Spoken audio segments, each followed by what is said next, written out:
aquarianradio.com.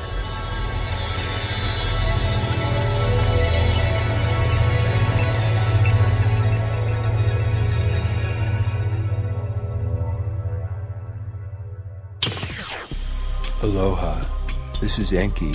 You know me as Aquarius, and this is our age, the Sata Yuga, time to celebrate with us. We have programs on all chakra tantra, love styles and relationship choices, counseling strategies and techniques that you can use at home. We have extraterrestrial radio where we deal with alienology, paranormal people, and we have an experiencers network. We have a section called Ancient Aliens, and the programs therein are Enki Speaks, Nimma, the Mother of Humanity, has her program, and we revise ancient anthropology. And most important of all, we have peace paradigms, because this is the age of peace, harmony and understanding, sympathy and love abound. No more falsehoods or derisions, mystic crystal dreams and visions. And here are your hosts, Janet and Dr. Sasha Lesson. Aloha everyone, and welcome to Aquarian Radio at aquarianradio.com. This is a part of the Aquarian Radio Network and an episode of Enki Speaks. I'm your host, Janet Lesson, here with my co-host, anthropologist Dr. Sasha Lesson. This broadcast is a part of the series called Our Secret Governments Caught in War Between Annunaki Princes Marduk and Nanar. Today we get some details from A.R. Borden, who was our representative to the link group that meets regularly with the extraterrestrials who have interests on Earth. And we will read some of his writing from Volume 1 of his journal, End Time Study. And take it away, Dr. Lesson. The Anunnaki, that's the word that we use for people who come from the planet Nibiru. These Anunnaki are Homo sapiens. They're lots like us, but they live hundreds of thousands of years. U.S. government officials who've dealt with the Anunnaki since the 1940s say the Anunnaki are 7 or 8 feet tall. They look almost like albinos. They are almost milky white. Their skin is like this white skin with a sort of sweat on it, and the sweat on their skin is something like a film, and it looks like a hair snow, and they have very, very white, woolly, kinky hair. Now, some of the Anunnaki wear their hair shoulder length. Others have it close-cropped, real short. Their eyes are red, if you actually see the eyes, but they're usually wearing these almost black contact lenses. Now, nowadays, the Anunnaki that have been working with our government always travel in pairs, 2 of them. The cellular electrical capacitance of these Anunnaki is way higher than ours, and that makes a sort of this energetic envelope which has got way higher electrical potential than ours. You can feel that. When you're in the presence of one of the Anunnaki, you can feel this sort of force of intention that sort of emanates from them. And if you click on our website, www.enkispeaks.com, you'll see an actual authenticated photo of one of these Anunnaki, which it's really interesting to see. The U.S. government has to formally contend with the presence of 2 Anunnaki camps in conflict with one another, and they have to deal with both. Prince Nanar Allah, who is the son of Earth Commander Enlil Yahweh, runs the camp of the Anunnaki already here. Nanar and his czars nowadays run all of Earth's institutions. But Prince Marduk, the rival, heads the Anunnaki camp of 330 of these guys from Nibiru, the Anunnaki, and they've been here since the 1970s, Marduk and his group. Marduk's brother, Ningishita, stopped cooperating with Marduk and has gone over to Nanar, is what Borden writes. Now, Marduk intends to get rid of Nanar and get us out of Nanar's matrix, so he says. Marduk is bringing with him, he says, someone called the dedicated human. And this dedicated human, whoever that is, will create a direct democracy, says Marduk, for those who survive the earth changes that we're going through very soon, starting now, because Nibiru is close. So let me give you a little background. In 2016 BCE, the Anunnaki chief scientist, Prince Enki, told his Sumerian scribe, Endubskar, that the Anunnaki rocketed to Iraq 450,000 years ago from a planet called Nibiru. Anunnaki enforcers from Nanar's camp warned Zecharia Sitchin, who is the scholar who translated what Endubskar wrote, and they warned him not to reveal the secret ways the Anunnaki here have controlled the world in recent centuries. Sitchin was able to let us know that Enki wrote that the Anunnaki came to Earth for gold to send back via Mars to Nibiru powder that they would powder into an atmospheric shield for their planet, their home planet, Nibiru. Miners from Nibiru spent lifetimes mining gold in Africa until 300,000 years ago. Enki manipulated the miners to mutiny. Then he won approval from Nibiru to replace the mutineers with the worker race, which was adapted from the Anunnaki genome. Enki, his sister Nima, and his son Nigashita first created short-lived slaves called Adamites, who are the descendants of Adam, with an M for Adam, from their own genome, but modified with clay, copper, and genes from an intelligent African hominoid, Homo erectus. 200,000 years ago, so 100,000 years have gone by since he made those first humans, the Adamites. 200,000 years ago, Commander Enlil started getting on Enki's back. He said, Enki, you got to make more efficient, intelligent, and obedient miners. The ones you got ain't doing it good enough. Well, in response, Enki had a lot of fun in response. He begat a line of earthlings. And these are called the Adapites. They have a P in the middle of it. That's after Adapa. P, Dapa. That's the boy that Enki made with a beautiful Adamite girl. 50,000 years ago, Enki and an Adapite beauty named Batanash begat Noah. His name was Zeasutra in those days. And Zeasutra, or Noah, carried Enki's long-lived genes. Noah ruled the Iraqi city of Sharpanik until the deluge of 13,000 years ago. Shurpak. Yeah, Sharpak. Okay, go ahead. Enki saved Noah and many of his subjects from the deluge, and the Anunnaki then ruled, and still do, through the descendants of Noah's sons, Shem, Ham, and Japheth. The Anunnaki helped the flood survivors proliferate and build cities of 50,000 people or more in the Middle East and in Egypt and in the Indus Valley. They built airports, pyramidal powerhouses, and temples around the entire earth. The Anunnaki ruled the new civilizations as though they were gods. The Anunnaki gave us the best and worst of planet-wide civilization.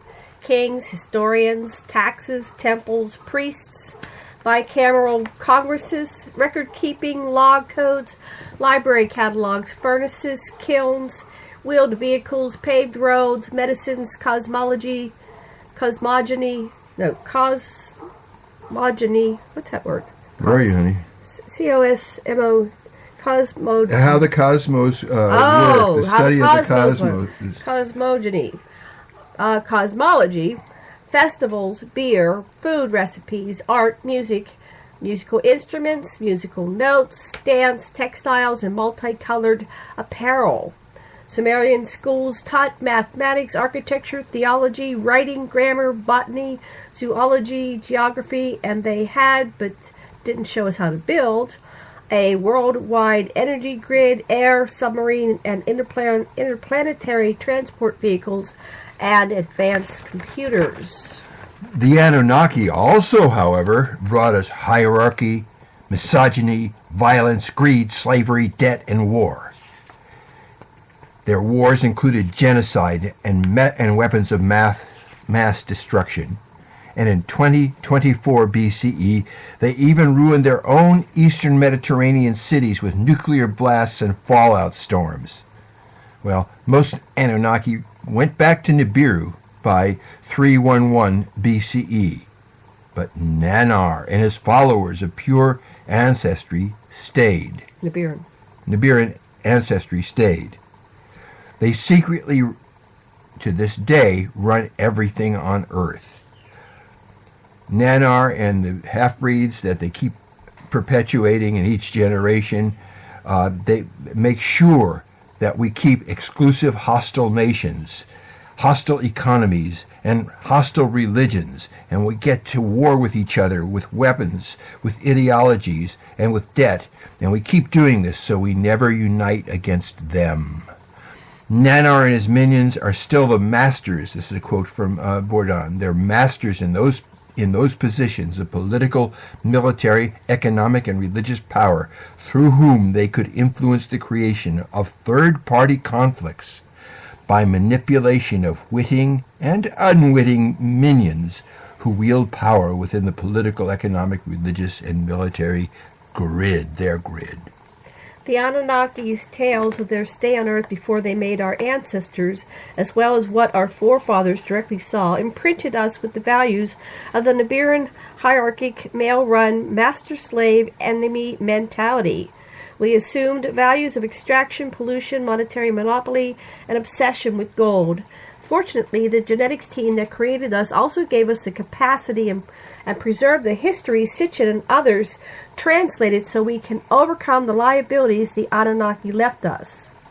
Yeah, now what we're going to tell you now from Bourdon is how President Reagan agreed to defend Nanar's system, the present system of 10 bosses that rule the world, and to defend this system against Marduk's incoming Anunnaki.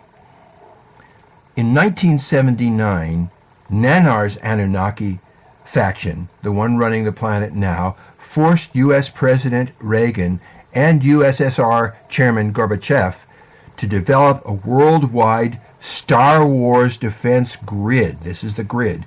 That wasn't aimed at each other. The Russians and us were not aiming at these weapons at each other. They were just right over the horizon at incoming spacecraft that they expected Marduk was going to come with his faction. The grid, says Bourdon, is completely interactive. It includes surveillance, counterintelligence to asset disposition, military policy to event response sets that are based on the assumption that there will be an invasion by technologically advanced forces incoming. Everything is geared to disallow beachheads, fifth column assets here on the ground. So they are on a war, these two factions, on the ground killing each other's agents. So Bourdon also identifies Nanar's top 10 bosses, the Tsars of Earth. And the Tsars do Nanar's bidding, and they run the following: the American NATO group, the Russia Mafia group, the Japan group, the China group, the OPEC group, the Cartel Triads Councils group, the Supply Margin Economic Political Group in Latin America and Africa headed by Brazil, Latin America and South Africa group, the 7 members of the Economical Community led by the Roman Pope, the Trigger States, Iran, North Korea, as well as the G8. President Reagan agreed to defend Nanar's system of 10 Tsars that already rules Earth against Marduk's incoming forces. The U.S. government has to formally contend with the presence of 2 Anunnaki camps in conflict with one another to deal with both. So let me just say something here. So we're saying that the Nanar is the one that's been here and has everything, and that's Enlil. Well, it's basically Enlil and no, Enlil. it's not that Enlil family, right? Yeah. What's happening is that the influence of Nanar, who is Allah, and the influence of Enlil, who is Yahweh, are being played as though they're against each other, but they're really part of the same team.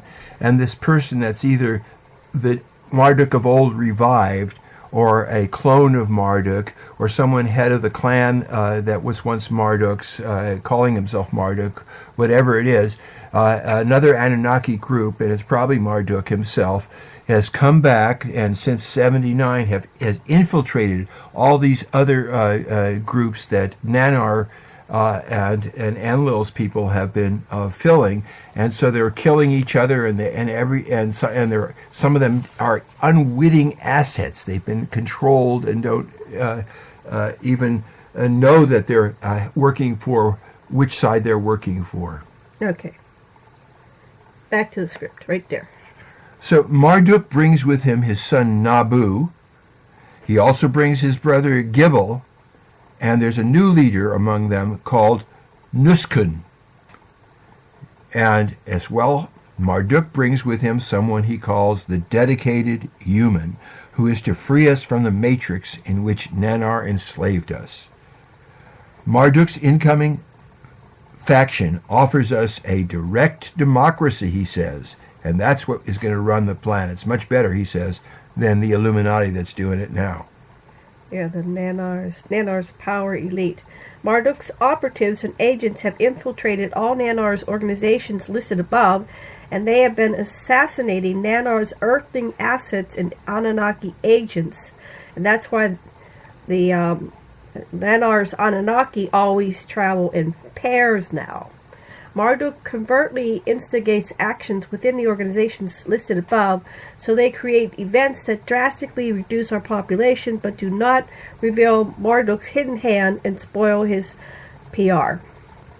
So I want you to know that it's time for us to govern ourselves, yes, govern ourselves with compassion, empathy, and intelligence, instead of continuing to toady to the hierarchy, secret control, and lies of both these false Anunnaki gods, Marduk and Nanar and Enlil, Yahweh for that, and their allies among us.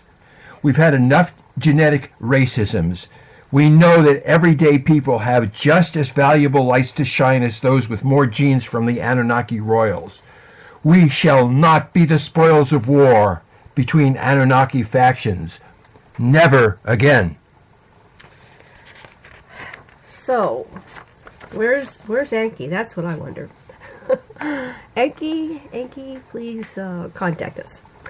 Well, that's it for today's program, and you'll get a lot more of the story, and this we are investigating, and we'll bring it to you as we get updates.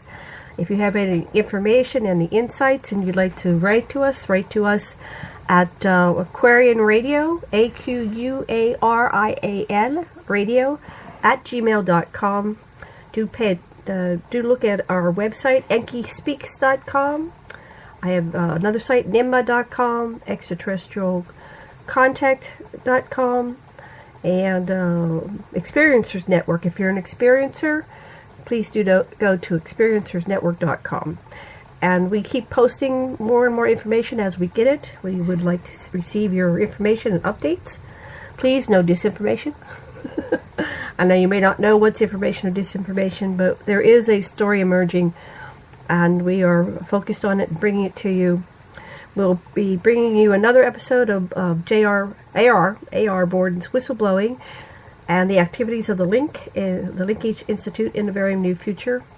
So do come back and stay tuned into Aquarian Radio at aquarianradio.com. And let's see, our books are Annunaki, False Gods, which is our latest book, Anunnaki Legacy of the Gods, and Anunnaki Gods No More. And I have a book called Dance of the Souls, Pierce the Veil, which is my story of extraterrestrial and paranormal contact and my basic life story. And I think that's it for today, and we do appreciate that you have joined us. Thank you very much. Share this program widely, please. Share it widely, and we will talk again soon. Aloha. Say aloha, Sasha. Aloha, Sasha. Aloha, Sasha. Thanks for joining us today on Aquarian Radio.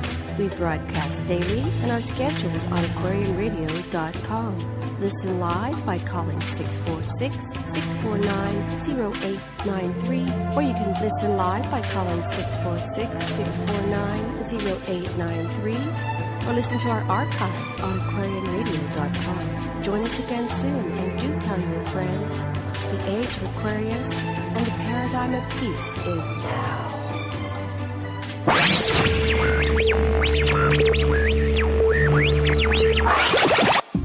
Aloha. This is Enki. You know me as Aquarius. And this is our age, the Sata Yuga. Time to celebrate with us. We have programs on all chakra tantra, love styles and relationship choices, counseling strategies and techniques that you can use at home. We have extraterrestrial radio where we deal with alienology, paranormal people, and we have an experiencers network. We have a section called Ancient Aliens, and the programs therein are Enki Speaks, Nimma, the Mother of Humanity, has her program, and we revise ancient anthropology. And most important of all, we have peace paradigms, because this is the age of peace. Harmony and understanding, sympathy and trust abounding. No more falsehoods or derisions. Golden living dreams of visions, mystic crystal revelations, and the mind's true liberation. And this has been another episode here at AquarianRadio.com. AquarianRadio.com.